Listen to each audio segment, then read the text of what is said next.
Hello everyone, Thomas here, and yes, I know I'm running late on my second daily shorts video, but this week a short fiction reading was really strong, and I'm happy to share it with you right now. I got a lot of my recs this week by heading over to the SFF180 forums and checking out what was getting the most upvotes from members on the Nebula recommended reading list. Now these lists can be a reliable way to predict what's going to end up shortlisted for the Nebulas when they are announced next month, so they're worth paying attention to. In Later, Let's Tear Up the Inner Sanctum, A. Merkrostad takes a genre I have long held in a certain degree of disdain, superheroes, and does exactly what I think needs to be done with it. It deconstructs the genre's underlying might makes right moral fascism. Yeah, I know, that's a stuck-up, unpopular opinion, and I also know the really popular superheroes like Captain America and Superman have long been symbols of opposition to fascism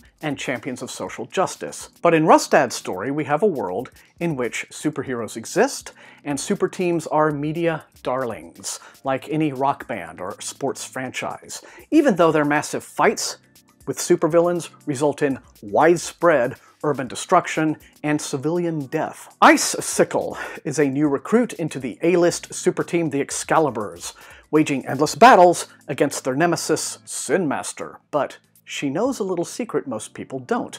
Maybe there's not such a distinction between superhero and supervillain after all, and that while great power should bring great responsibility, it more often brings great arrogance and ubermensch sociopathy. It's a solid idea, intelligently handled, though naturally people inclined towards nostalgic reverence for superheroes may well read the whole thing with a sense of resentment.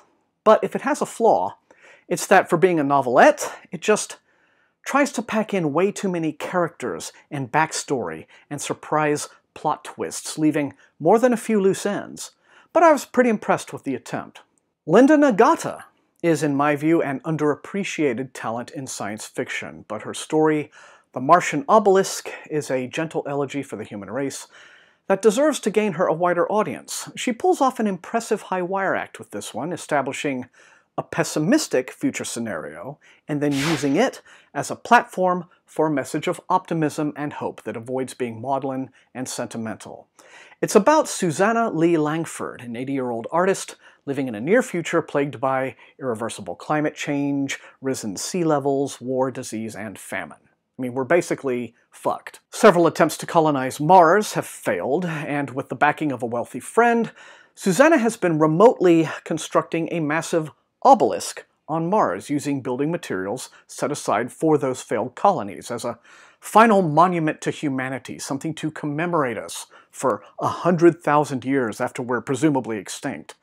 But something happens as the monument nears completion that causes a dramatic shift in Susanna's outlook, effectively turning her fatalism back towards hope. This is a quietly powerful story that reminded me in many ways of Ted Chiang's Story of Your Life.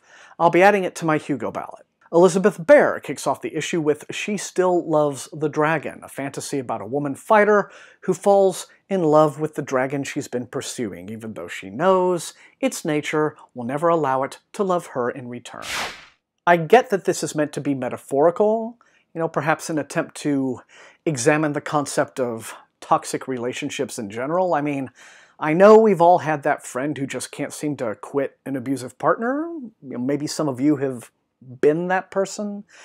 Now, to whatever degree you might be inclined to think that the story works on that level, I'd say, meh. At least the prose is undeniably lovely. Next, S.B. Divya, who wrote the wonderful novella Runtime for Tor.com, offers contingency plans for the apocalypse, a bleak exercise in blunt force trauma specfic in which the state of Arizona has become a fenced-in militaristic theocracy, and a woman attempts to flee with her 2 children across the border into California after the authorities discover that she and her partner have been secretly providing women with abortion and birth control services. Now, this is unapologetically one of those of-the-moment dystopian concepts tailor-made for the Trump era. And while it's well done, it also feels more like a chapter excerpted from a novel than a story complete unto itself. Moving on, Making Us Monsters is a work of historical slipstream featuring two famous real-life figures, the World War I era poet Wilfred Owen, who died in action, and his mentor-slash-lover Siegfried Sassoon. Now, the two of them actually met, as the story depicts, in the Craig Lockhart War Hospital near Edinburgh, where soldiers would be sent for what they used to call shell shock and what we now call PTSD. The hospital, which is credited with pioneering some revolutionary treatments, even published its own magazine, called The Hydra, which Owen edited while he was there. Authors Sam J. Miller, who wrote last year's The Art of Starving, and Laura Elena Donnelly, who wrote Amber Lou, imagine a scenario in which Owen's final letters home to Siegfried after returning to the front are not delivered to him until the early 1930s by mysterious means, such as randomly turning up inside a book or stuck to a fence post.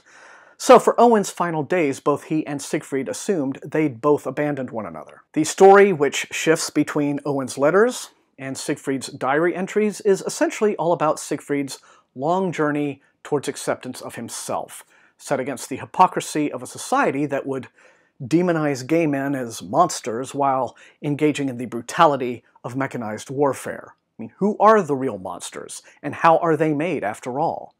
It's an absorbing tale written with an impressive level of complexity and sensitivity. For a massive change of pace, I return to the January-February 2018 Asimovs, again, the one on the stands right now, for the cover story, In the Lost City of Lahn, by the great SF humorist Rudy Rucker in collaboration with Paul DeFilippo, is a Lovecraft pastiche with a difference. Unlike many recent Lovecraft reinventions, this story doesn't focus on correcting Lovecraft's politics or anything like that. Instead, it jumps headfirst into his lore, with tongue firmly in cheek, but not so firmly that it doesn't work as a pulpy adventure in its own right. Indeed, this is an unabashed love letter to old-school pulp, so arguably it will work best for those readers with some experience of that kind of storytelling who are able to appreciate a hearty spoof of its style and tropes.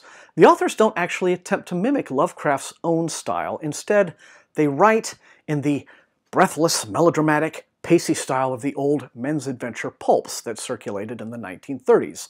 The kind that would have covers with dudes fist-fighting 5 alligators. In this tale, Boston newspaperman Doug Patchen impulsively quits his job to join Professor Leon Bagger and his companion Vivi, a femme fatale with more going on than meets the eye, on a harebrained voyage to the Antarctic plateau of Lahn to help the Elder Things in their battle against the Shoggoths. Now, it's silly and deliberately anachronistic, and I chuckled like a total fool through every page of it. Well, except for that one part that I'm still mad about, but... And finally, Sour Milk Girls, a story from the January Clark's world, is about a group of cast-off teenage girls living in the dormitory of a foster agency where they've had their early childhood memories erased, presumably to help them better integrate into a new life with a new family. Our 3 main characters, Ghost, Flash, and Whispers, haven't been able to find families to take them in permanently. Flash is a troublemaker, Whispers has manic episodes, and Ghost is, well, black. But the arrival of a new girl, Princess, these are all nicknames they give each other, who seems to remember everything about her early childhood, makes them all question their circumstances. For a short story, Aaron Roberts has constructed this with remarkable precision, giving substance to each character despite a few missing details, like how Ghost managed to become such an ace computer hacker. Mainly it's the story of what Ghost learns about Princess, about herself and all of them, and how she chooses to beat the system by becoming a better person. And those are the short works of SFF I read for week 2 of my daily shorts reading goals. As always, if any of these stories are available to read online, then you will find those links below. Otherwise, I will see you again soon for week 3, and of course for more mailbags and book reviews. Remember to leave a like if you enjoyed watching, share the video far and wide with all of your SFF reading friends, and above all, please subscribe. That is how SFF180 grows as a channel. You can also support the channel at my TeePublic store and at my Patreon, where recruits into Wink's Army get little perks like early access to some of my videos. Now, I want to thank them for their support. I want to thank you for being amazing and wonderful viewers, and until I see all of you next time, Happy reading.